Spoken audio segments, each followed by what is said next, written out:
Today I wanted to do something a little bit off the syllabus. I've been looking for a place somewhere in this course to sneak in a day to talk about secrecy and withholding information. This felt like a good day to do it, only because of the glitch up in the reading, and also because the issues of identification that I had sketched out for this week, really, I think we can deal with in one day. So today, you won't have read anything for this course, but I'll summarize everything you need to know on it, I hope. So start back at sort of the basics, which is where I keep going back to in many of these conversations, which is to say that any story that appears in the press, and whether it's broadcast or web or print, you start with the presumption that it should include all the relevant information to the piece. That any decision to withhold information from an article by the reporter or the reporter's editor or combination, any information that is deliberately not shared with readers compromises the principle of full disclosure. Compromise is really the ultimate objective of what we're after, so there have to be really compelling reasons not to report something. That's the same principle that I talked about in connection with anonymous sources, that if you're withholding the name of the source, you're intentionally not telling the reader something that you know, and you have to have a good reason to do it. Again, as I said in that case, and I'll say repeatedly today, that doesn't mean that you never do it, but it means that if you do it, there has to be an argument for it. And immediately, some of the sort of big compromises to this principle really suggest themselves. Journalists don't traditionally report on troop movements or give away the identities of spies. If a journalist had the secret to the atomic bomb in the 1940s, presumably he or she wouldn't have reported it. So before we move into the part of this course that we'll talk about on Thursday, which is another kind of withholding, which is withholding the names of people who are involved in crimes or children or others, I wanted to talk about some of these sort of grander issues of withholding. And they generally fall into two categories, national security and protection of law enforcement operations. There are other reasons. There's countless reasons why you might withhold information from a story. But these are instances in which the news organization's relationship with the government is what causes the conversation about withholding.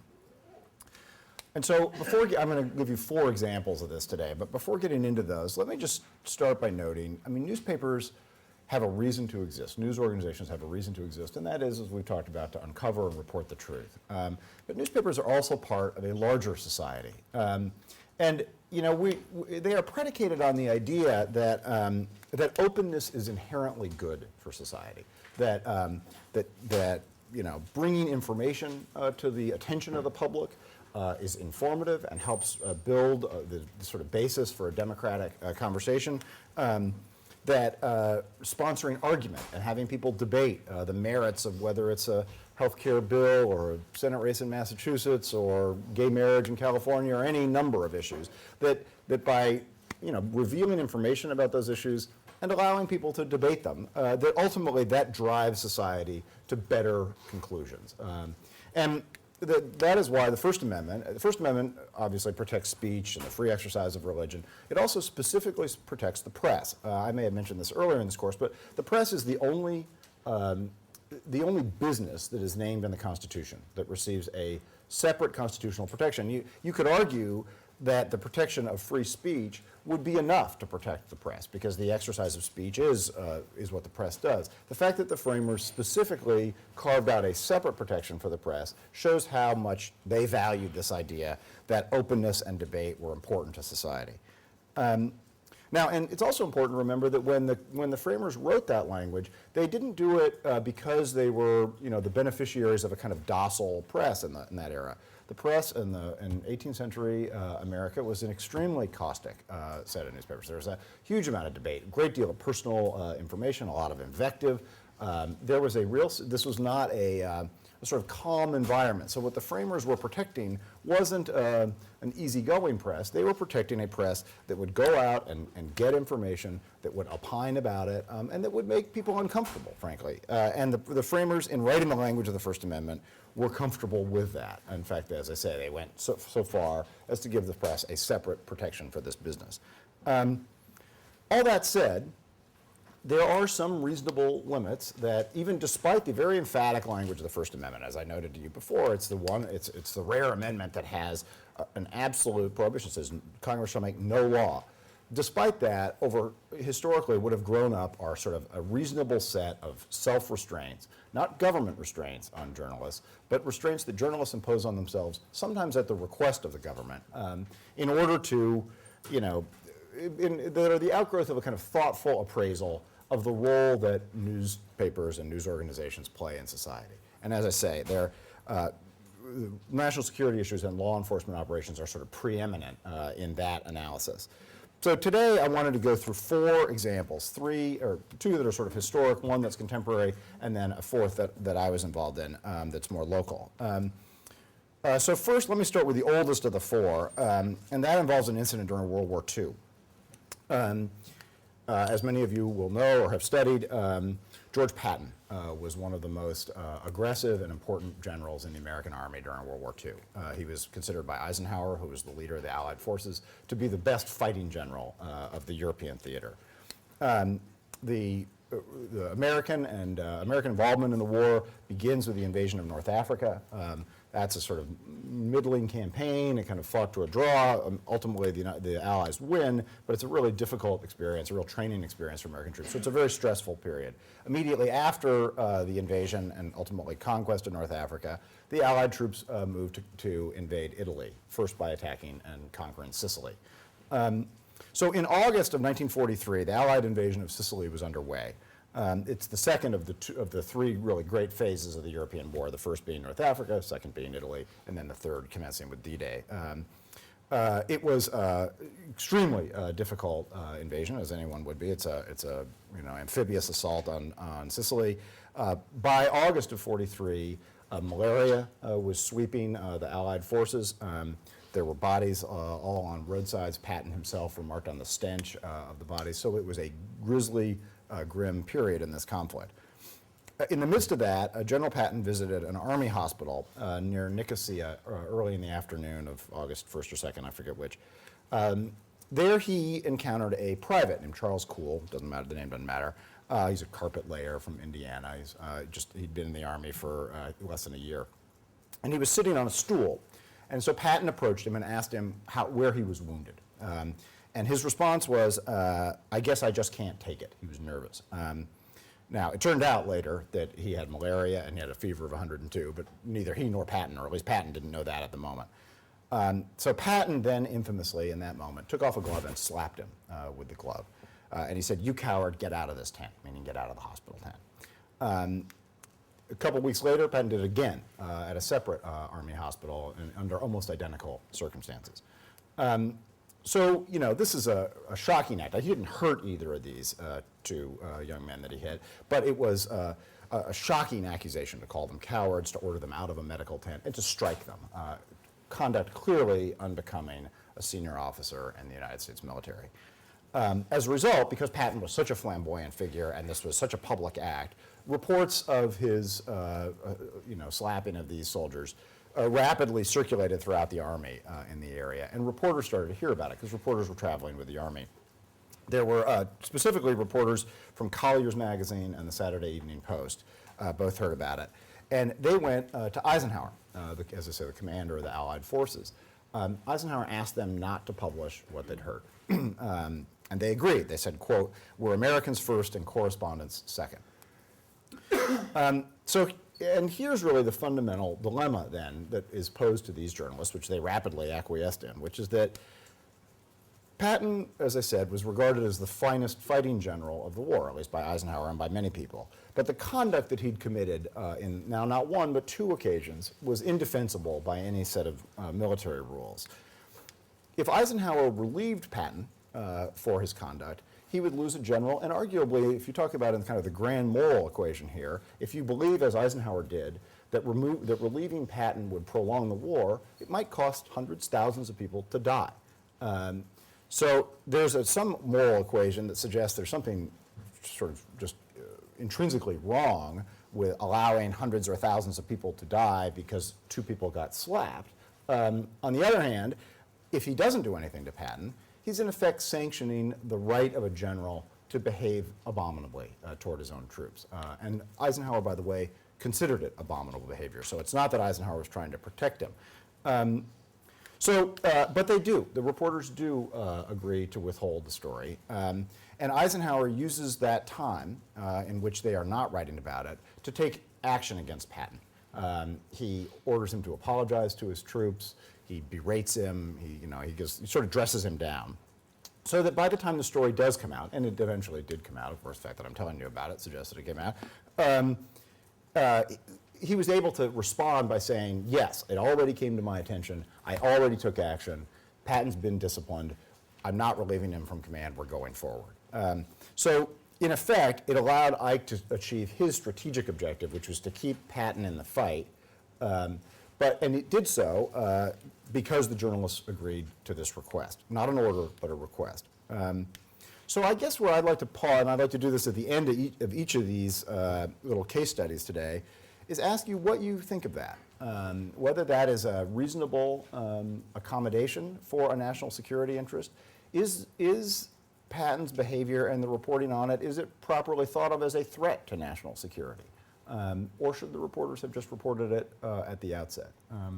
Anyone have thoughts? Yeah, please. I don't think it was a matter of national security. It was a matter of the general's ethics. And I think they should have just reported it right then and there. Right there and there. That's certainly a sort of purist journalism view of it, yes. I disagree. In cases of national, I guess, like international affairs, there is some sort of, I think, inherent responsibility to protect the morale of the troops and also of the people. So by destroying that, not only are you, number one, going to lose a war potentially, but number two, you're going to destroy the morale of the American army. So I think there's counterbalance consideration. First of all, tell me your name. Audrina. Let me ask you this. What if Eisenhower had asked them to refrain from publishing it forever?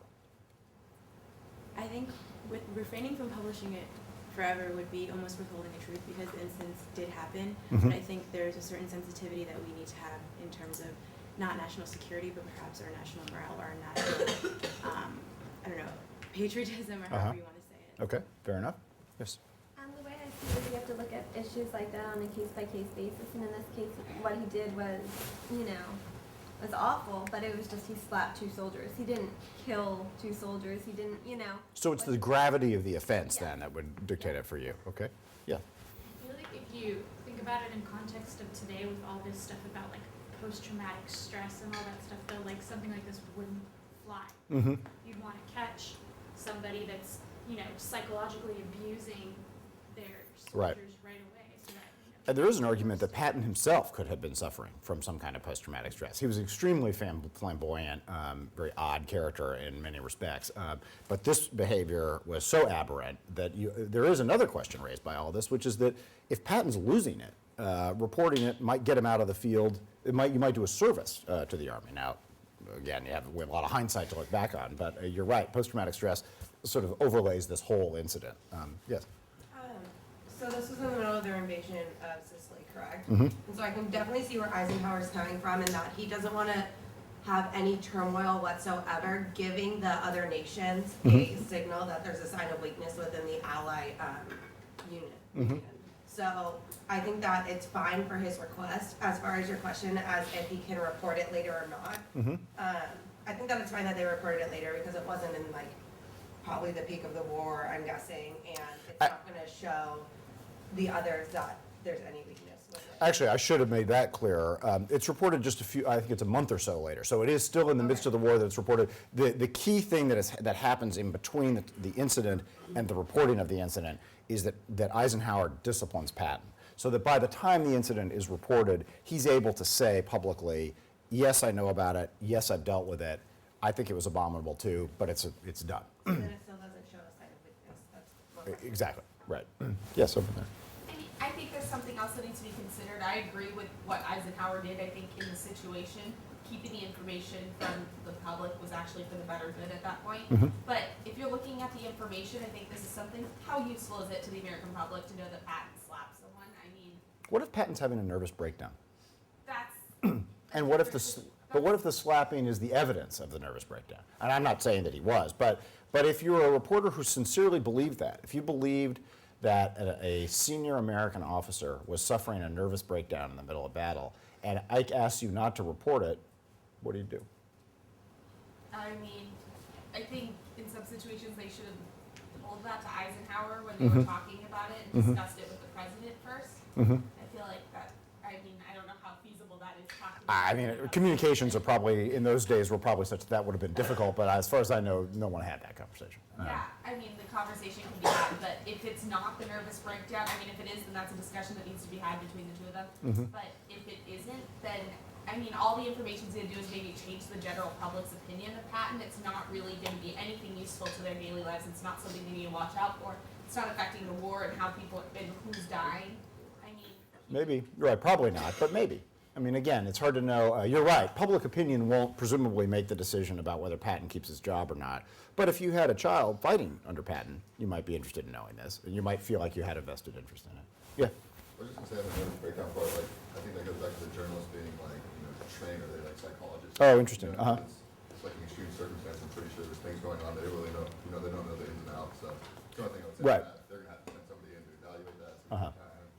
I mean, I guess the question would be, is the event itself, as someone said earlier, I mean, if he'd shot this guy, Right. there'd be no question, but that there would be, I mean, so it's, the question then is sort of one of gravity and degree, that at what point is what a senior officer has done that's so serious that merely just saying that it happened would cause a public reaction. And this is close, I have to, I mean, it seems sort of quaint in some ways to look back on it. He slaps him with a glove. It seems so kind of, 18th century. But in its day, it was quite a shocking event. He struck a soldier, and that, even though it was with a glove, it still had the effect of, it still was clearly an inappropriate act by a senior officer, something he should not have done. Yes? I'm not really sure what the difference would have been if they reported it immediately versus after, because I know that Eisenhower disciplined him, but I mean, when they reported it, he could have said that. I've heard about it, I'm planning on disciplining him, like. That's an interesting point, right. He might have been able to handle it differently. Just because they reported it before he got a chance. Right. I think what he, and I'm loath to put myself in his head too much here, but I suspect that it makes him look defensive if it comes out and he hasn't done anything yet. And it would increase the clamor for him to relieve or replace Patton in some way. Whereas if he's able to say it, that it's all been dealt with, it establishes him more firmly in command. And it's always risky to imagine that your own position is what is in the national interest. In this case, it's probably not. It's probably more true than in most cases that the Allied commander's fate is sort of inextricably tied to the fate of the nation. Maybe another thought or two? Yes, please. I feel like this alludes to a bigger issue of in war who really has the most power, the most say in what is of national interest. And I feel like the press, it seems like, really ceded that to the president, which I feel like that's a tricky issue. Like when Bush was president, do we trust that he has the better, the more trustworthy opinion of what's best for the country? And so then do we put that decision in his hands? Do we trust that it's in the hands of the people and therefore the press have the say to report it? In fact, that's a perfect segue to our next one. So hold any other thoughts. We can come back to this if you'd like later. But that perfectly crystallizes the issue that is in this next example that I want to give you, and that involves the Bay of Pigs. Again, let me give you a little background. John Kennedy, as you know, I'm sorry. Yes. I'm sorry, Bay of Pigs. Bay of Pigs invasion. John Kennedy, elected president, November of 1960. He ran in that campaign, and this is sometimes blurred out in history's appraisal of him now, but he ran as a real cold warrior in that campaign, fierce anti-communist. In fact, one of his most stinging accusations against the Eisenhower administration was that the Eisenhower administration had allowed a missile gap to develop between the United States and the Soviet Union. Turned out, shit, that's the second time in this class I've done that. That turned out not to be true, by the way. Hold on one sec. All right, improvising a little bit. It turned out not to be true. There was no missile gap. In fact, the United States was well ahead of the Soviet Union in terms of missile development. How much of that Kennedy knew is the object of some historical debate, but in any event, he ran as someone who was committed to rolling back communism, and frankly, someone who believed he was more committed to doing that than his predecessors had been. He famously announced in his inaugural address that the U.S. would pay any price, bear any burden, meet any hardship, support any friend, oppose any foe to assure the survival and the success of liberty. Well, that's about as a fulsome commitment to extending American power abroad as you can make. So then he runs on this campaign. He beat Richard Nixon by just a handful of votes. And then once he became president, he discovered that under the Eisenhower administration, the CIA had developed plans for an invasion of Cuba.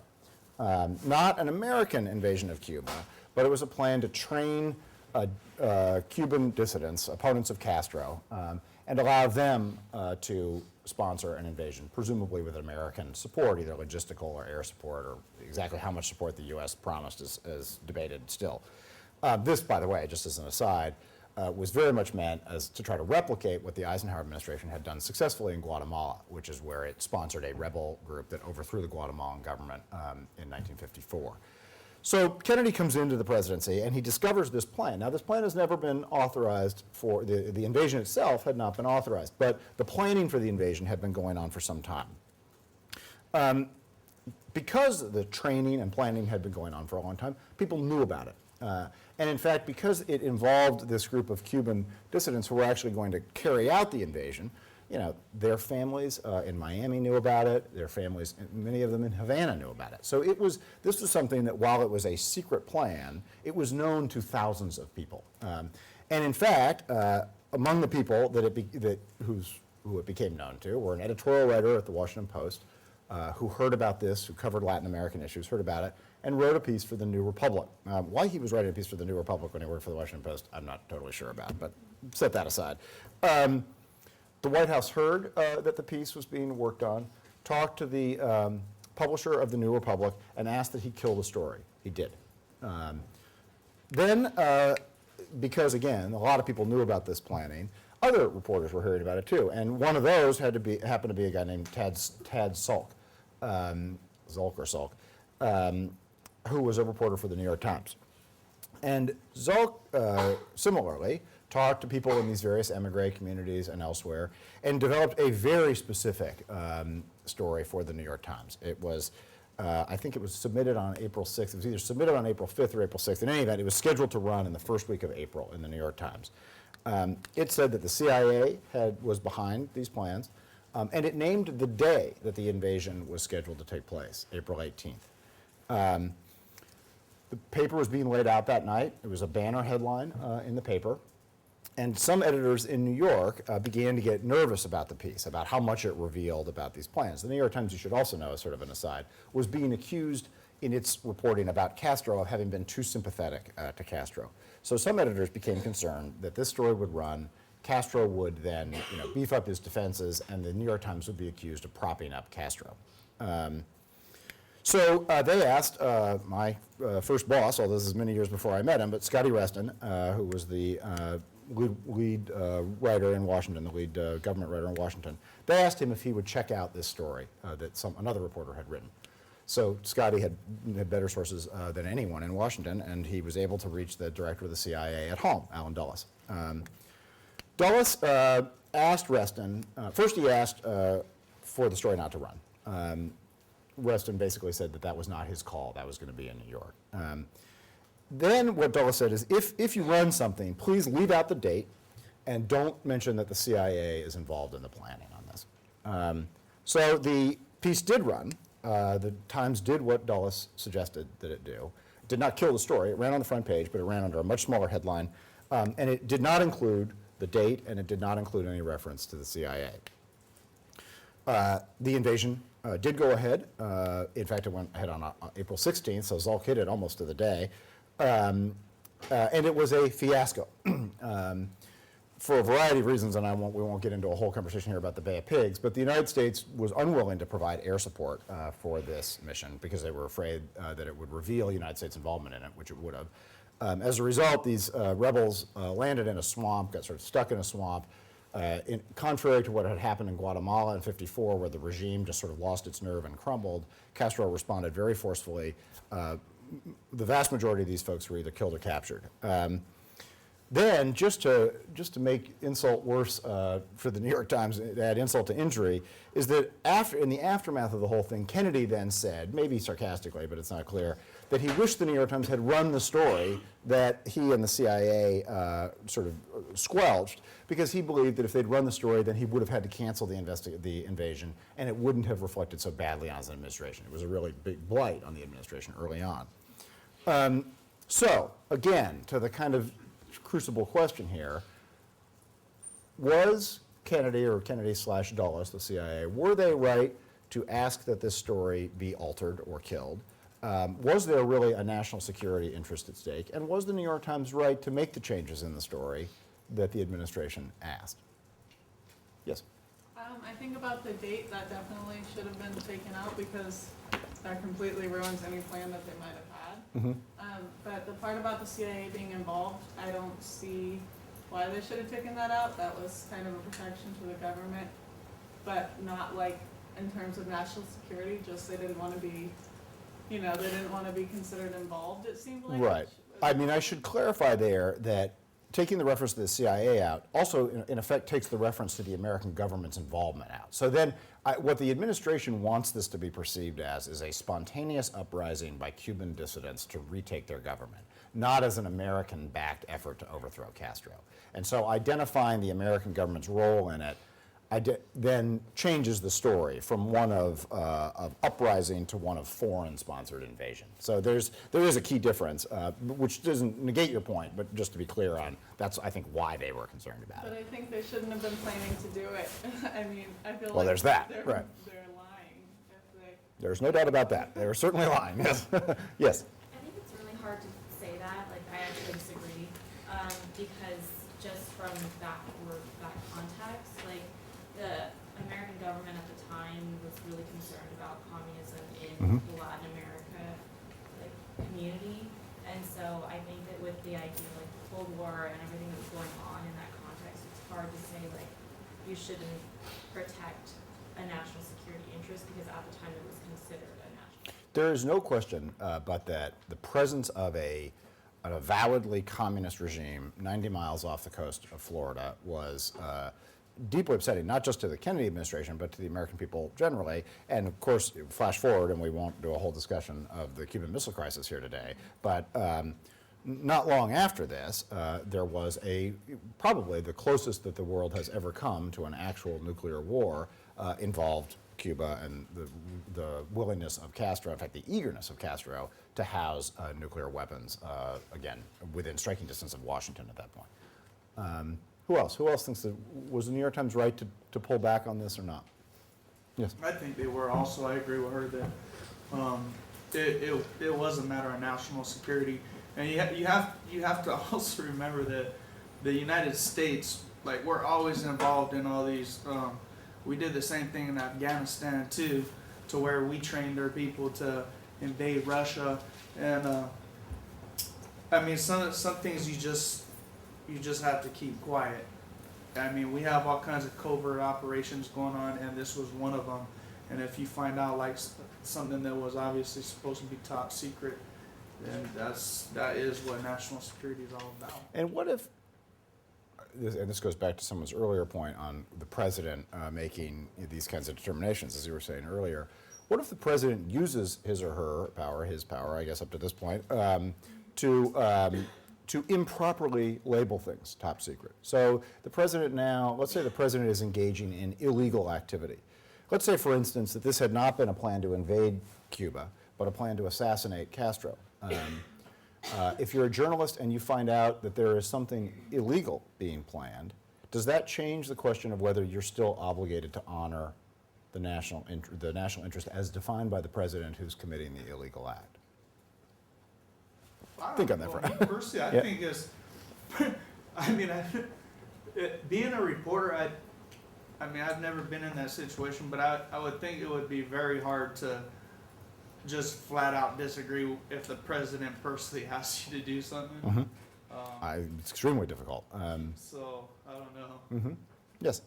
Well, I just think that, like, you're letting the president get away with murder, and I mean, Quite literally in some cases. they don't, like, the executive privilege thing, I mean, it can get way out of hand if your president is lying to the public for selfish purposes, like, I don't care really what the excuse is. I mean, that's. I will only say there that it can be difficult to determine, and we'll talk about, there's the next little case study here, we'll talk about this more in a minute, but what the president may legitimately see as a national interest may in fact be personal protection. Because in some of the same ways that Eisenhower saw his own well-being as synonymous with the national interest, presidents often think that anything that denigrates the president or the presidency is bad for the country. Richard Nixon felt that very strongly in the course of the Watergate investigation. I think it's safe to say that most people disagreed with him about that, but that doesn't mean that he didn't believe it sincerely. It's a tricky calculus. Yes? I think when it comes to an international issue, like any type of invasion, assassination attempt, anything, is already a violation of the sovereignty of that country. So it's already like illegal to start with. So I think whether it's murder or whatnot, if it's an international issue, then you need to have some delicacy with regards to. Certainly delicacy, but just earlier you were noting that, and correctly, that in the Cold War context of this, that it is, I certainly think, legitimate for the Kennedy administration to see Castro and his regime as a threat, not just to the prestige of the Kennedy administration, but to the safety of the United States in some way. And so if that's the case, yes, assassinating Castro would be illegal. Invading, helping to sponsor the invasion, cool, is a little more questionable. But if it is genuinely pursued in the national interest, then it does create some real conflicts potentially for the news organization. I don't think they should have run the story at all because they knew that the CIA was involved, which means there was American lives that were on the line. If it had happened, whether they reported that the CIA was in it or not, they were giving a heads up that it was going to happen. And I don't know, I just don't. Does it affect that analysis at all to go back to the observation that many people knew about this already? That that family members and friends of the participants knew about it. So it's not obvious to me anyway, and I don't know the answer to this, that the New York Times story told Castro something that he didn't already know. I mean, I don't know what he knew, and certainly the date would have been something presumably he would not have known. But the existence of this operation presumably was knowable to Castro without the New York Times telling him. Yes? I mean, I think personally that they should have ran it because I know just the background for the story that it was actually like, there was sentiment saying it was like a 30% chance of like it actually working. And like Dulles was, just had like a little bit of like an aura around him. So maybe the editor's relationship with Dulles, like how he said, no, you guys should have run it. Maybe he should have actually talked to some other people who actually knew what was going on as well. Just, rather than saying off of one person who's been successful with this type of thing before. I completely agree, and I think the relationship with sources is always a complicating factor in something like this. I will say this: it is easier in a classroom, generations and thousands of miles away, to say no to the director of the CIA than it is on the phone. I mean, when the director of the CIA tells you will endanger American interests, that is not to be taken lightly. And something that's going to be happening, next or tomorrow. Yeah, right. In 2 weeks from now, or yes, please.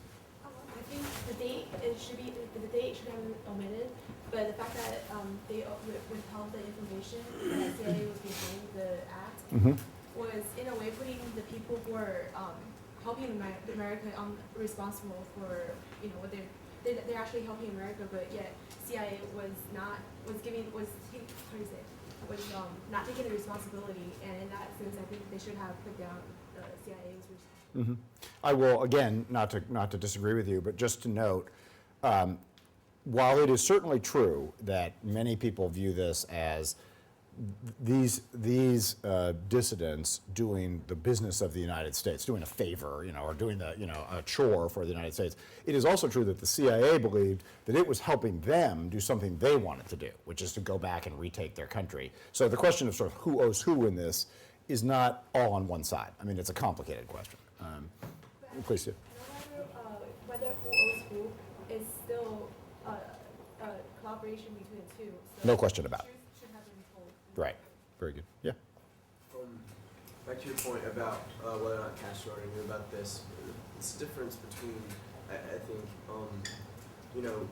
maybe families or friends of friends knowing whatever, and having it be like 1,000 people or a handful of people, and it being rumor at this point than being something that no one's known, something that's confirmed, and something that you could be Right. expecting to do. It certainly puts it forcefully in front of him in a way that just hearing gossip on the streets of Havana would not have. No question about it. Yes, did you have a point?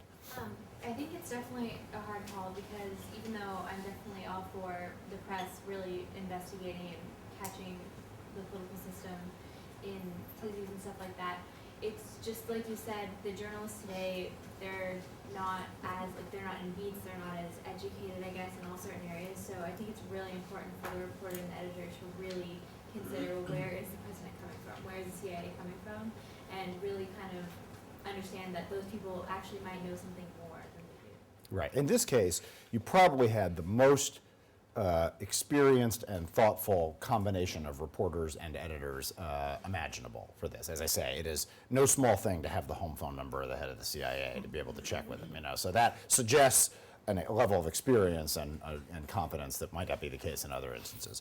What about, we'll take some other questions here or ideas in a minute too, but what about this fact that afterward Kennedy himself says, I wish they'd published it because then we would have canceled the thing and presumably would have saved the lives. Now, aside from the fact that he's just covering his own ass, let's admit that, does that affect anyone's analysis of this? Yeah. I think that proves how almost ridiculous it was, or how it was not a legitimate effort in any way, and the likelihood of it succeeding at something like 30%. Kind of like he should know in some cases. And they even say that that decision was a result of groupthink, where no one really had the courage to doubt the whole operation. So I think the regret felt, and the fact that the newspaper kind of in some way should have checked, been their watchdog.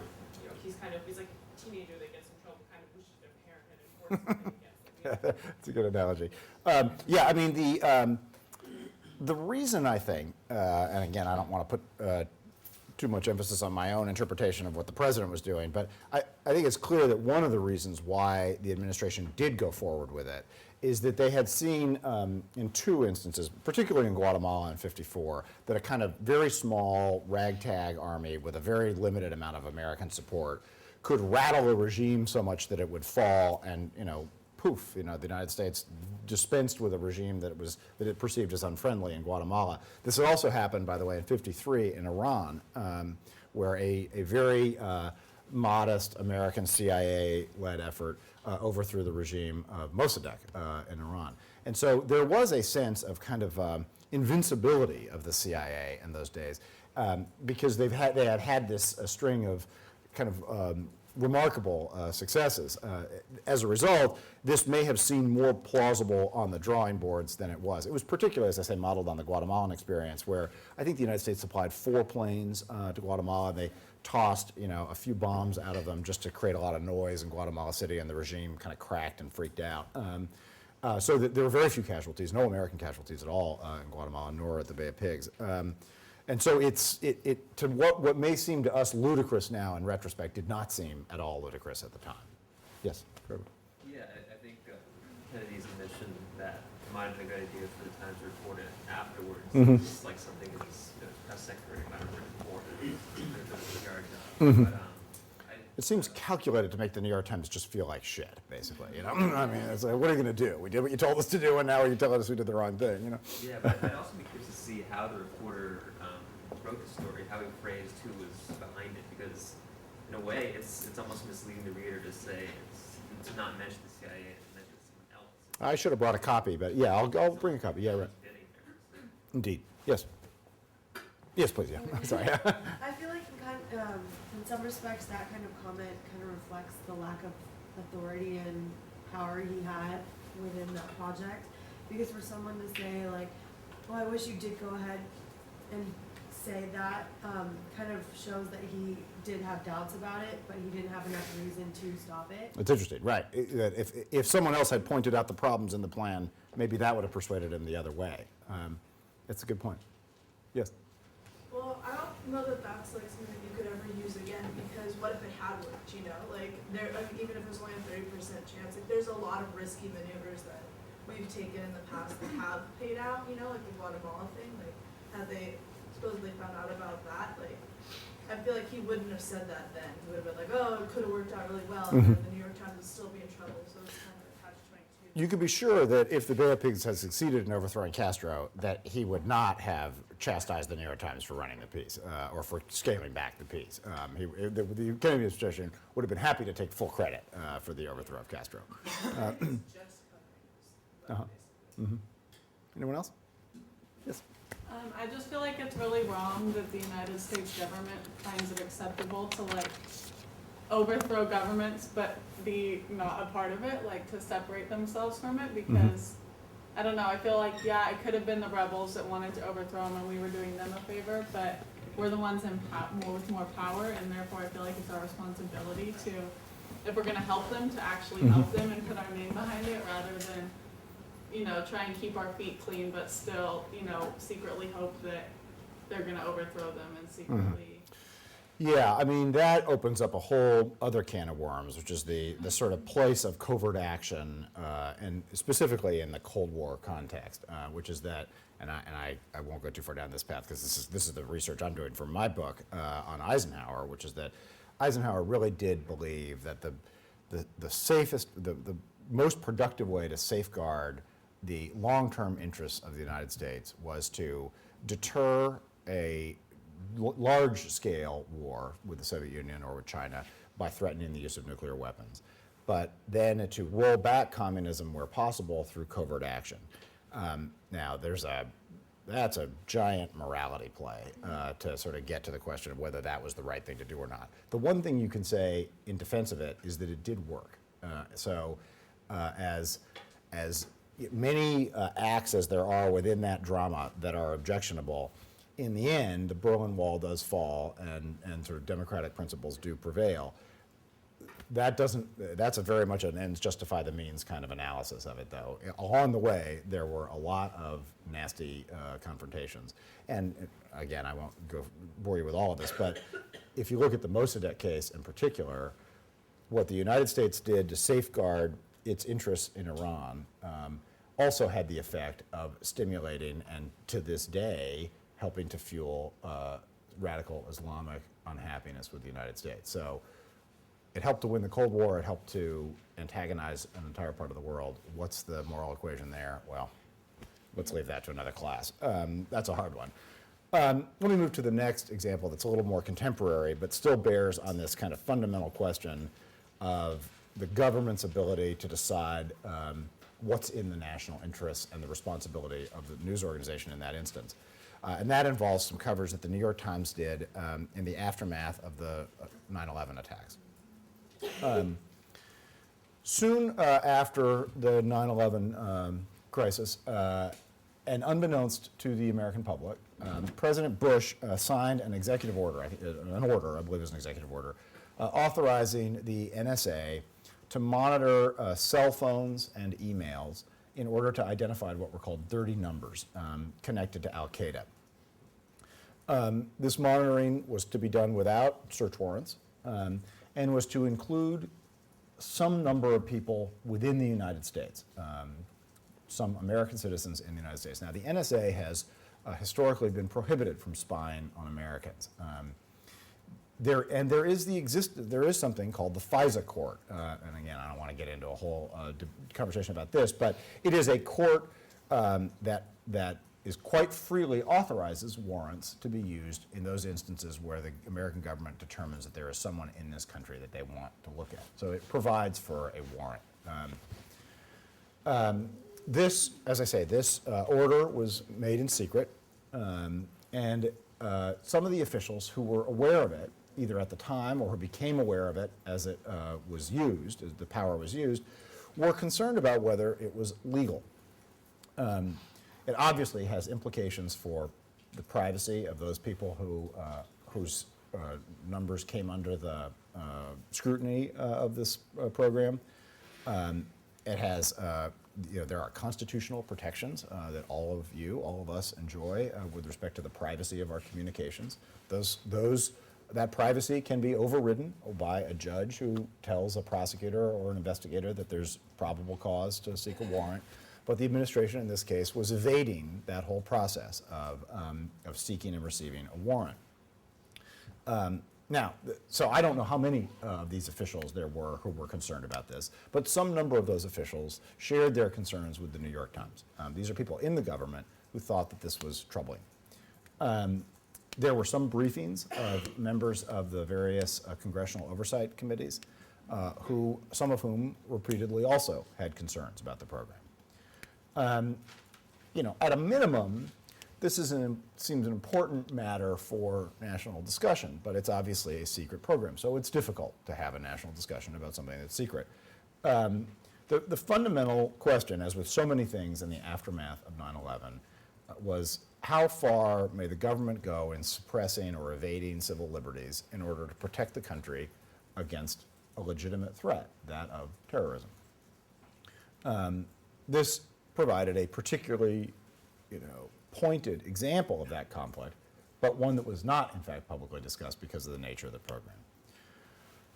So at some point after the New York Times has heard about this from a number of sources, their reporters confront members of the administration to discuss it.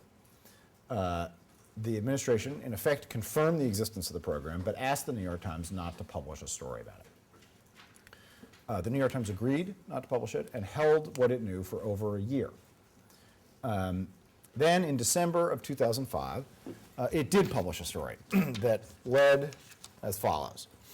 Months after the September 11 attacks, President Bush secretly authorized the National Security Agency to eavesdrop on Americans and others inside the United States to search for evidence of terrorist activity without the court-approved warrants ordinarily required for domestic spying, according to government officials. Under a presidential order signed in 2002, the intelligence agency has monitored the international telephone calls and international email messages of hundreds, perhaps thousands, of people inside the United States without warrants over the past 3 years in an effort to track possible dirty numbers linked to al-Qaeda, the officials said. The agency, they said, still seeks warrants to monitor entirely domestic communications. Okay, that's a very strong lead. And it discloses for the first time the existence of this secret program. Now, note later in the story, in fact, there's a paragraph that says, the White House asked the New York Times not to publish this article, arguing that it could jeopardize continuing investigations and alert would-be terrorists that they might be under scrutiny. After meeting with senior administration officials to hear their concerns, the newspaper delayed publication for a year to conduct additional reporting. Some information that administration officials argued could be useful to terrorists has been omitted. So we don't know what that is, but presumably the story is not the same story that it would have been had the administration not complained, and it would have run much earlier. Now, let me call your attention to one aspect of the dates of that. This story ran on December 16th of 2005. So when it says that it was delayed for a year, presumably we're not meaning a year to the day, this story might have been, if it had run when it was originally imagined to be run, it might have run before the 2004 elections, Bush's re-elect, in November of 2004. That would have been about 13 months before this story ran. I don't know whether the story was, in the New York Times estimation, ready in November of 2004. But there are obvious consequences that are not national security consequences, but political consequences to taking this story, if it had been ready prior to the election, and running it after the election. Presumably, what that would have done is deny the public the opportunity to weigh this information in considering whether Bush had gone too far in suppressing civil liberties in the war on terror, which was an extraordinarily big issue in that campaign. So again, we reach the sort of crux of the matter here, which is, does the Bush administration's request to withhold this story and the Times's acquiescence to that request represent a good faith effort to protect the national security or a politically motivated effort to protect the president from the repercussions of these actions? Now, none of us can know for sure, so I'm not asking you to pass final judgment on that, but what do you think? Yes? Yeah, I think that this one is way different than the other two examples, because those are instances where, if you run the story, you don't necessarily have all the facts, and you have high, officials in the CIA telling you what is in the country's best interest. But in this instance, it's an issue. It's more of a principle issue where there's not those other factors in play, and the bottom line is that Americans are having their constitutional liberties, walked all over, and I feel that they should have let people know, especially because if they want to wiretap, they could just get a warrant. Yeah, one of the things that's somewhat mysterious in this piece is because it's so relatively easy to get a warrant from this what's called the FISA court, it's not clear to me why it was so important to avoid the FISA court. Although one thing that is alluded to in the article, and that I suspect there is some merit to, is that anytime you have to go to a court to get something, it takes some time. Now, the FISA court acts very quickly, and it can often approve a warrant within hours, but hours can make a big difference in some of these kinds of investigations. So I think the administration's view would be that it's a procedural loophole or a procedural, requirement that doesn't in fact protect American interests, and that having to go through it may endanger national security. I agree. I think that this is completely different than the other two. And I know that I have studied this case before, and I know that there's a kind of like a clause with the FISA court where you can actually tap something and get the warrant. Retroactively secure it, right? And so I think that with that, like, the story should have run as long as they didn't necessarily like run the names of who was being investigated or something like that. And I think this was something that should have done prior to. It is clear that running this story would alert anyone who was communicating over their cell phone with Al-Qaeda that they might be watched. Does that, and presumably that would at some level alert them to change their methods, right? So would it not make it harder to catch certain people? I feel like that's something that people already know, though. Like, That's a good, I mean, interesting point, we right? kind of, even before 9/11, like, we knew that people's cell phones could be tapped and like email can be tracked and things. So I don't think it's There's a phrase that the LAPD uses, I guess they used to use, referring to criminals as felony stupid. There are a lot of criminals who do dumb things, and law enforcement catches them in part because they do dumb things. So the mere fact that a classroom full of UCLA students might know better than to communicate with Al-Qaeda on their cell phones doesn't necessarily mean that. but I hear you. Yeah. Yes. I think even further than that, you have to think about the precedent it sets. Because if you allow your government to, abuse their power essentially and not go through appropriate legal mechanisms, then what can't they do? You could get into the subject of, the torturing that's been under, a lot of public scrutiny and stuff lately. I mean, like, where do you draw the line? So, I mean, I think it's the responsibility of the press to, let people know what their government is doing and, make sure that they understand that they have the power to say to their government, like, what, we have a constitution, we have these laws, and you are supposed to uphold them, and you're completely breaking all of your Constitutional obligations, right? Yes. I think that actually the New York Times did an injustice by not publishing the story sooner, because I think that this was, like everyone's sort of saying, a direct effect on the rights of the citizens, as opposed to just one government acting upon another government. Oh, So I think that they... Because this is American citizens we're talking about now, too. Exactly.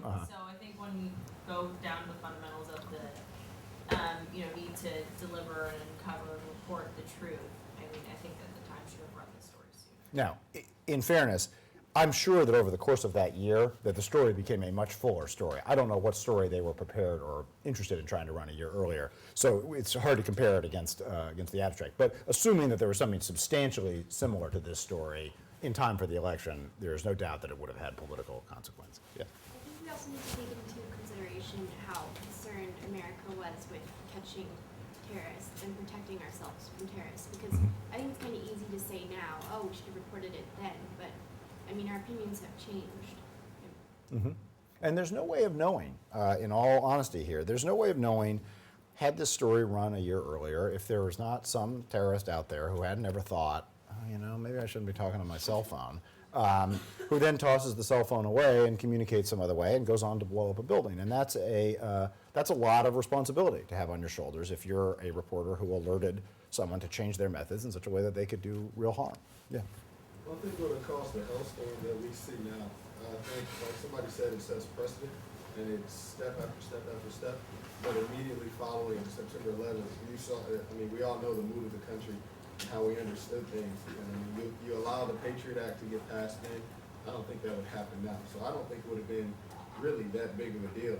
But yeah, they should have run the story. The difference with the Bay of Pigs, too, is that you had people on the ground, and although there were relatively few CIA operatives, there were still other people and lives at stake. So most of us have taken one-on-one and that kind of immediate irreparable harm, and when it comes to human life, I think makes a difference.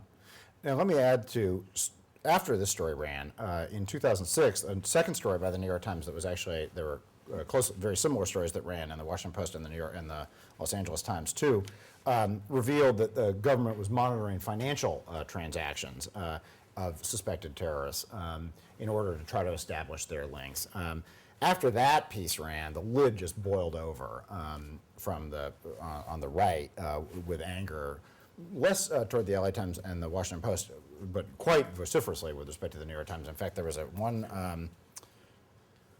one member of Congress called on the Times to be prosecuted for treason. Another compared what they did, why a radio commentator likened the paper to Julius and Ethel Rosenberg. I mean, the floodgate just kind of opened. There was a serious accusation that the New York Times, in the course of these two pieces, had committed an act of treason.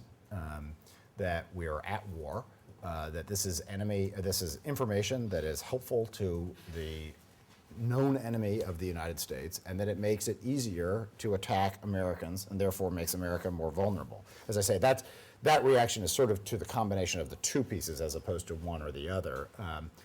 But this is serious stuff. It is not a trivial matter to have a member of Congress accuse your newspaper of treason. Anyone think that they committed an act of treason here? I just have a question. Sure. How, this kind of goes off comparing the Bay of Pigs case, but how could this be considered an act of treason and not the other one? I feel like considering the two, or comparing the two, the Bay of Pigs, it's to run a story like that. They ran a story while it was happening, and that's militarily and strategically very dangerous to the entire army and the war going on.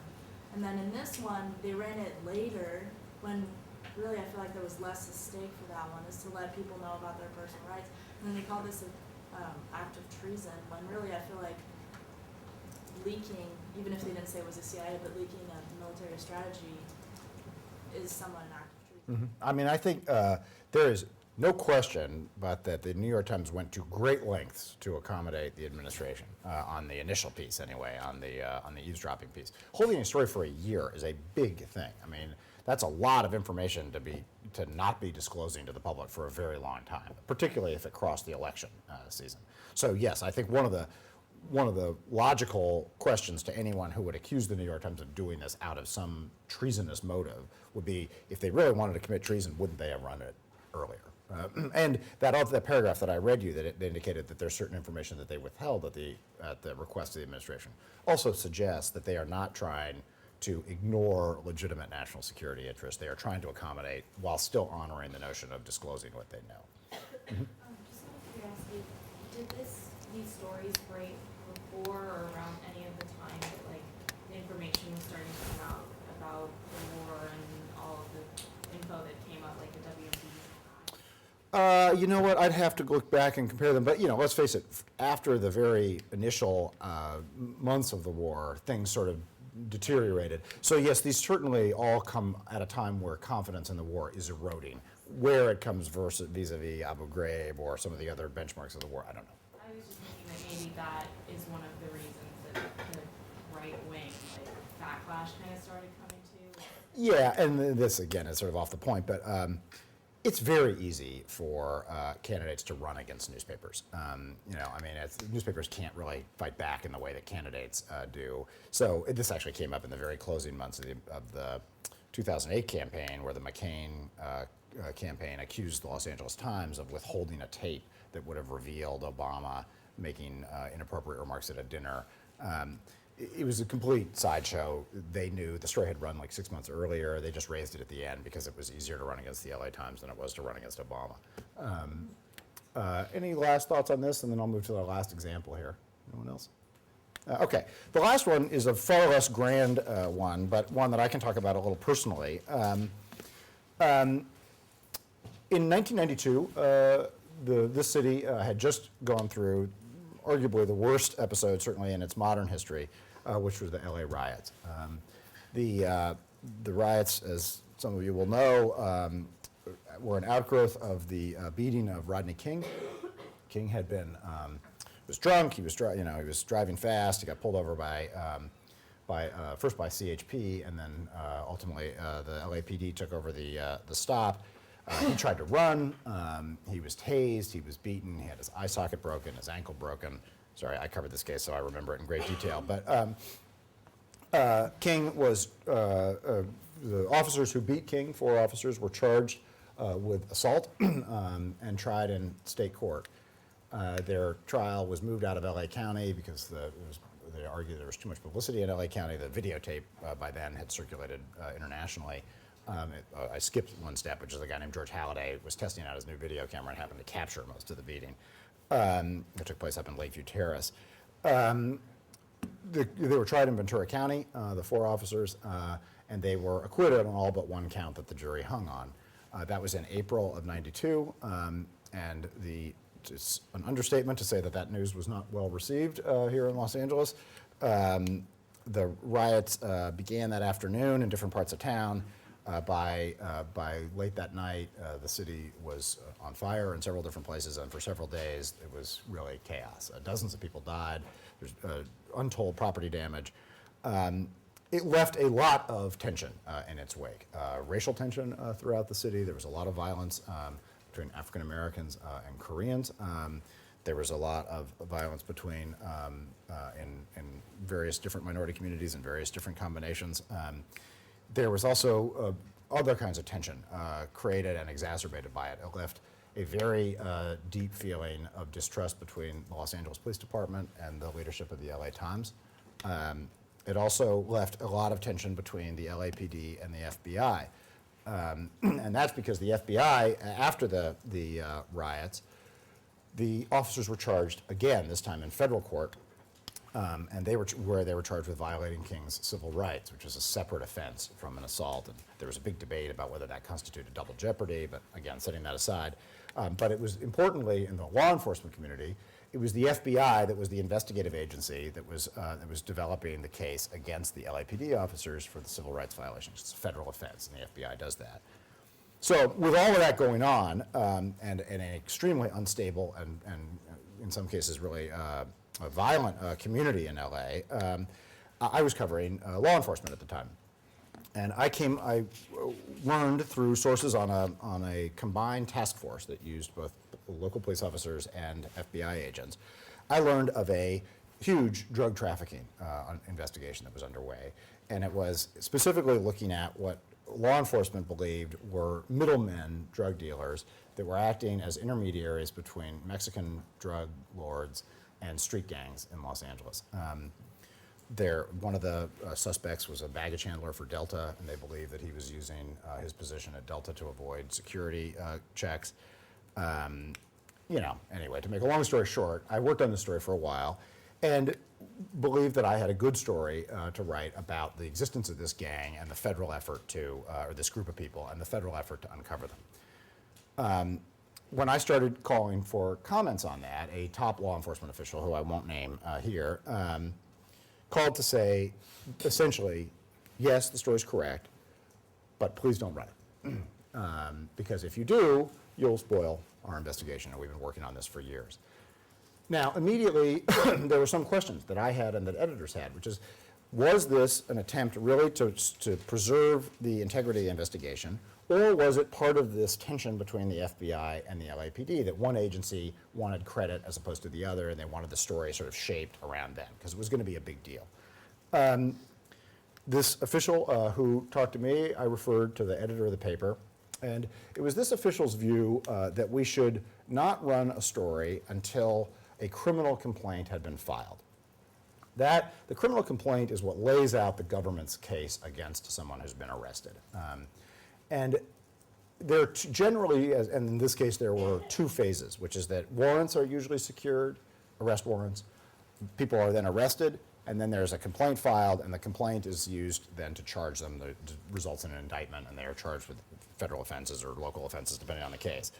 A long debate then ensued, when I say long, this is happening relatively quickly, so over the course of several hours, not over the course of several days, but about whether we should wait for the warrants to be served or for the complaint to be filed, or both. Ultimately, the judgment at the paper was that we would wait for the warrants to be served and wait till the people were arrested, but at that point we would write a story whether they had filed the complaint or not. That was somewhat satisfying to the people on the other side. They agreed to allow me to accompany them as they arrested these people and served the warrants. So I was able to write a story that appeared, when did it appear? July 3rd of '92. And it was a fun story. I mean, they used these explosive devices to flush these guys out of the houses and blah, blah, blah. The point, though, the reason that we decided, or the editor decided and I agreed with, to focus on the service of the warrants as our willingness to hold it up to that point but no further, was that as soon as those people were arrested, every relevant person would know that this case was underway.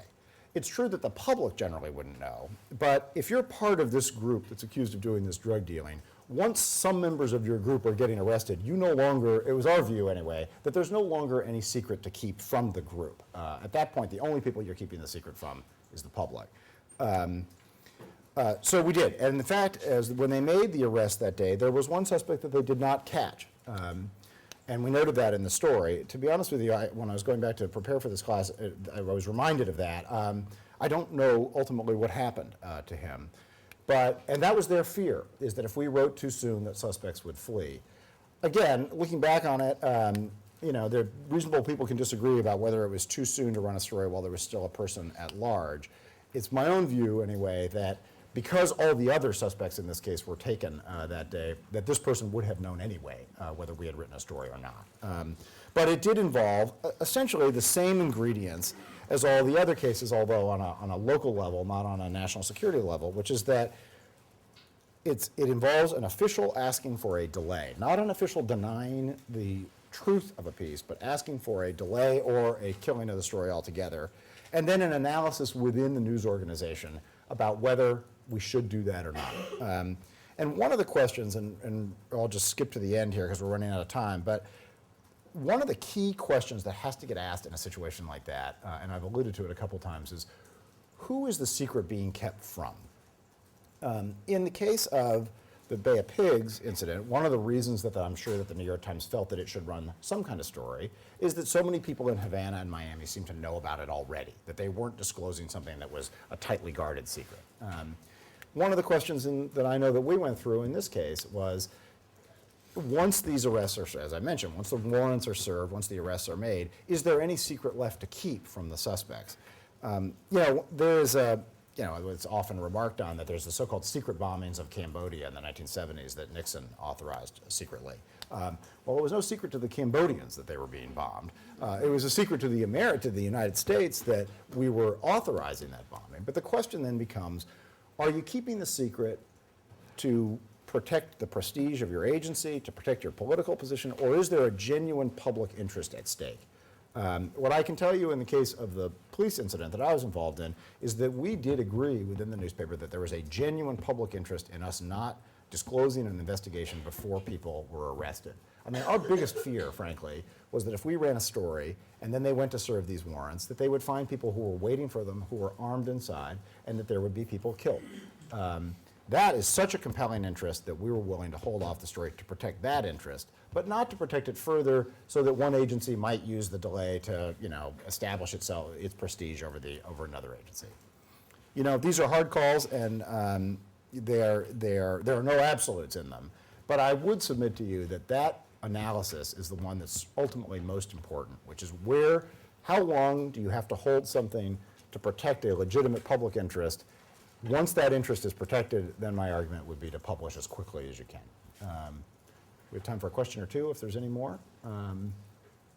Okay, then let me just say that next week, Thursday, we will talk about identification and suspects. Next week, privacy on Tuesday, and I'll answer any questions you might have about the midterm, and then we'll do that on Thursday. So, terrific. I thank you all. Have a good week, I'll see you Thursday.